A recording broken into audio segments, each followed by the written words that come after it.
Raj TV நேயர்களுக்கு வணக்கம் and welcome to our show சரித்திர நாயகன் சிவாஜி கணேசன்.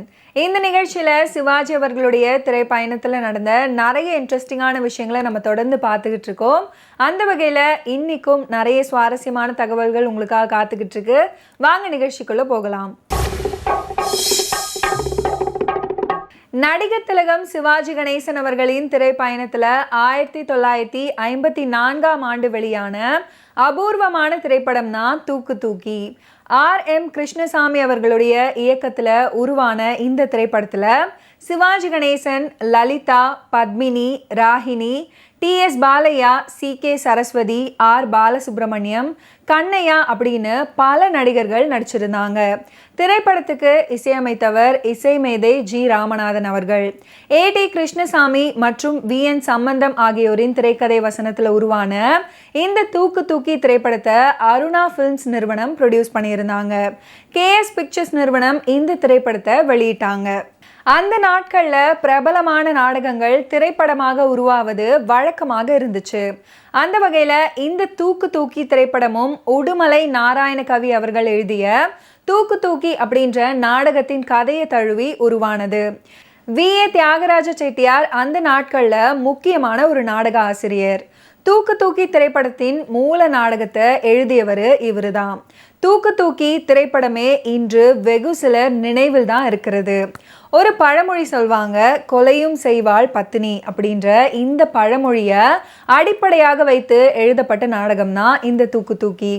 அந்த கர்ண பரம்பரை வாக்கியத்தை கொண்டு வந்தால் தந்தை, கொண்டு வந்தாலும் வராவிட்டாலும் தாய், சீர்கொண்டு வந்தால் சகோதரி, கொலையும் செய்வாள் பத்தினி அப்படின்னு வைத்து தந்தைக்கும் தாய்க்கும் சகோதரிக்கும் சிறு காட்சிகளையும் பத்தினிக்கு முக்கிய கதையையும் வைத்து எழுதப்பட்ட நாடகம் இது. இந்த தூக்கு தூக்கி திரைப்படம் திரைப்பட விழாவில் சிறந்த படம் மற்றும் சிறந்த நடிகர் ஆகிய 2 விருதுகளை பெற்ற படம். 1935 உடுமலை நாராயண கவி எழுதிய இதே டைட்டில் ரிலீஸ் ஆன படத்தின் ரீமேக் தான் இது. கூண்டுக்கிளி ரிலீஸ் ஆன அதே நாளில் ரிலீஸ் ஆன இந்த படம் பிரம்மாண்டமான வெற்றியை பெற்றுச்சு. 1954 ஆகஸ்ட் 26ஆம் தேதி வெளியான தூக்கு தூக்கி மகத்தான வெற்றி படமாக அமைந்து வசூல் மழை கொட்டியது. தூக்கு தூக்கி படம் 100 நாட்களுக்கு மேல் ஓடிய வெற்றி படமாகும். சென்னையில் வெலிங்டன், ஸ்ரீ கிருஷ்ணா, சயானி போன்ற திரையரங்குகளில் வெற்றிகரமாக ஓடிய படமும் கூட. சேலம் பேலஸ் தியேட்டரில் 103 நாட்கள் கடந்து சாதனை படைச்சது. தூக்கு தூக்கி படம் 1970களின் துவக்கத்தில் மிகப்பெரிய அளவில் மறு வெளியீட்டில் வெற்றி தேடி தந்து தயாரிப்பாளர்களை செல்வந்தர்களாக்கியது. சென்னை பிளாசா திரையரங்கில் தினசரி 3 காட்சிகளாக 2 வாரங்களுக்கு, அதாவது 14 நாட்களுக்கு அத்தனை காட்சிகளும் அரங்கு நிறைவுடன் வெற்றி நடை போட்டது அப்படின்றது குறிப்பிட்டு சொல்ல வேண்டிய ஒன்று. இந்த 2 படங்களுடனும் நேரடி தொடர்புள்ள ஒருவர் உடுமலை நாராயண கவி ஆவார். இவர் தான் மதுரையை சேர்ந்த ராயல் டாக்கி டிஸ்ட்ரிபியூட்டர்ஸ் 1935 எடுத்த தூக்கு தூக்கியின் கதை, வசனம், பாடல்களை எழுதியவர். மேலும் சென்னையில் முதல்ல பேசும் பட ஸ்டூடியோவை அமைத்து அதை ஒளிநகரமாக்கிய A. நாராயணன் மேற்பார்வையில் R. பிரகாஷின் திரைக்கதை கேமரா இயக்கத்தில் 1935 தூக்கு தூக்கி திரைக்கு வந்துச்சு. சிவாஜி கணேசன் 1954 நடித்த பிரதான வேடத்தை இந்த படத்தில் நடித்தவர் CVV பந்துலு அவர்கள். அதிரூப அமராவதி நாடகம் அவருடைய ஸ்டைலுக்கு இன்னொரு உதாரணம். இளவரசன் அதிரூபன் தூங்கி கொண்டிருக்கும் போது அவனை காணும் இளவரசி அமராவதி அவன் மீது காதல் வசப்படுகிறாள். அவனை எழுப்பாமல் ஒரு முத்தம் தருகிறாள். அவனோடு மோதிரம் மாற்றிக் கொள்கிறாள். அவர்கள் பிரிய அவளுக்கு மாமன் முறையுள்ள கோமாளி அவனை மனம் செய்ய முயற்சிக்க அவள் எப்படியோ தப்பிச் சென்று காட்டில் ஒரு கள்ளனை சந்திக்கிறாள். அவனிடமிருந்து தப்ப கள்ளன் சொன்னதையே திருப்பி சொல்லும் பைத்தியமாக நடிக்கிறாள். தூக்கு தூக்கி நாடகத்திலையும் இப்படி ஒரு காட்சி அமைஞ்சிருக்கும். குரங்கிலிருந்து பிறந்தவன் மனிதன் அப்படின்ற அருமையான பாடலே இளவரசியும் மந்திரகுமாரியும் சட்டாம்பிள்ளையும் பாடுவதை நாயகன் திருப்பி பாடுவார். கள்ளன் ஆளை விட்டால் போதும் என்று தப்பித்து ஓட அதிரூபன் அவன்கிட்ட மாட்டிக்கொள்கிறான். தப்புவதற்காக அதிரூபனும் அதே போல சொன்னதையே திருப்பி சொல்லும் பைத்தியமாக நடிக்கிறான். நாடகத்துல அன்று கோமாளி பாத்திரம் இளவரசியிடம் பாடும் பாடல்களும் சொன்னதை திருப்பி சொல்லும் காட்சிகளும் பெரிதாக ரசிக்கப்பட்டிருக்கும். 1935 திரைப்படமாக வந்துச்சு. 50களில் கூட எம்ஜிஆரை வைத்து இதை திரைப்படமாக்க முயற்சி நடந்துச்சாம். தூக்கு தூக்கி திரைப்பட வெற்றிக்கு பல அம்சங்கள் துணை புரிஞ்சுது.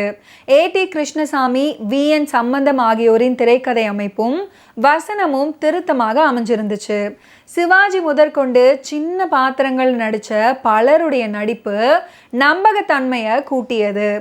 உடுமலை நாராயண கவி, மருதகாசி, தஞ்சை ராமையாதாஸ் ஆகியோரின் பாடல் வரிகள் பாடல் வெற்றிக்கு உறுதுணையாக அமைஞ்சது. ஜீவனுள்ள பாடல்களுடன் தேர்ந்த இயக்கமும் சேர்ந்து விட்டால் வெற்றி நிச்சயம் அப்படின்றது உறுதி. படத்தை இயக்கியவர் அதன் தயாரிப்பாளர்களில் ஒருவரான அனுபவ கேமரா கலைஞர் ஆர்.எம். கிருஷ்ணசாமி அவர்கள். தூக்கு தூக்கி திரைப்படத்தில் இன்ப நிலை காண இன்னும் ஏன் அப்படின்ற ஒரு பாடல் இடம்பெற்றிருக்கும். இந்த பாடலை எம்.எஸ். ராஜேஸ்வரி அவர்கள் அழகாக பாடியிருப்பாங்க. இந்த பாடலுக்கு வரிகளை எழுதியவர் மருதகாசி அவர்கள். இந்த தூக்கு தூக்கி திரைப்படத்தில் இடம்பெற்ற ஒரு ஃபென்டாஸ்டிக்கான பாடல் தான் ஏறாத மலைதனிலே.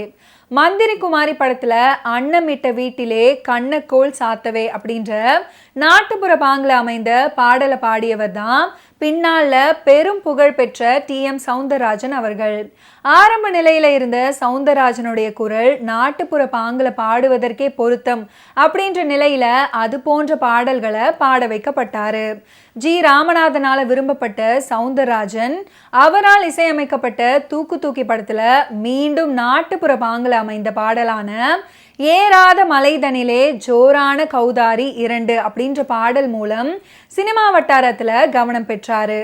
இந்த தூக்கு தூக்கி திரைப்படத்துல சிவாஜி கணேசன் அவர்களுக்கு யார பின்னணியில பாட வைப்பது அப்படின்னு ஒரு கேள்வி எழுந்துச்சு. மந்திரகுமாரியில அன்னமிட்ட வீட்டிலே கண்ணக்கோள் சாத்தவே அப்படின்னு தொடங்கும் பாடலை சிறப்பாக டி.எம். சௌந்தரராஜன் அவர்கள் பாடியிருப்பாரு. அவரையே பாட சொல்லலாம் அப்படின்னு மருதகாசியும் டைரக்டர் ஆர்.எம். கிருஷ்ணசாமியும் சொல்லியிருந்தாங்க. ஆனா சிதம்பரம் ஜெயராமனை போடும்படி சிவாஜி அவர்கள் கூறியிருந்தாரு. முடிவில் 3 பாடல்களை சௌந்தரராஜனை வைத்து பதிவு செய்வோம், சிவாஜிக்கு பிடிக்கிறதா அப்படின்னு பார்த்துட்டு இறுதியில் முடிவு எடுப்போம் அப்படின்னு மருதகாசியும் கிருஷ்ணசாமியும் தீர்மானிச்சாங்க. அதன்படியே 3 பாடல்களை பதிவு செய்து சிவாஜி அவர்களுக்கு போட்டும் காட்டினாங்க.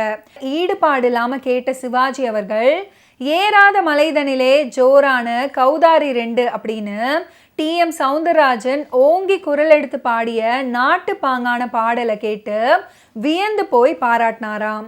பிசிறின்றி ஓங்கி ஒலித்த அந்த குரல் பின்னால சிவாஜி அவர்களுக்கு நிரந்தர குரலாக மாறியதற்கு ஆரம்ப புள்ளியாய் அமைந்தது தூக்கு தூக்கி திரைப்படம் தான். அது மட்டும் இல்லாமல் தூக்கு தூக்கி படத்துக்கான பாடல்களை இலவசமாகவே பாடி தருவதாக டி.எம். சௌந்தரராஜன் கூறியதாகவும் செய்திகள் உண்டு. ஓகே வியூவர்ஸ், இன்னைக்கு நிகழ்ச்சியில் நடிகர் திலகம் சிவாஜி அவர்களுடைய திரைப்பயணத்தில் நடந்த நிறைய சுவாரஸ்யமான தகவல்களை நீங்கள் பார்த்து தெரிஞ்சிருப்பீங்க. அடுத்தடுத்த எபிசோட்ஸில் சந்திப்போம். நன்றி, வணக்கம்.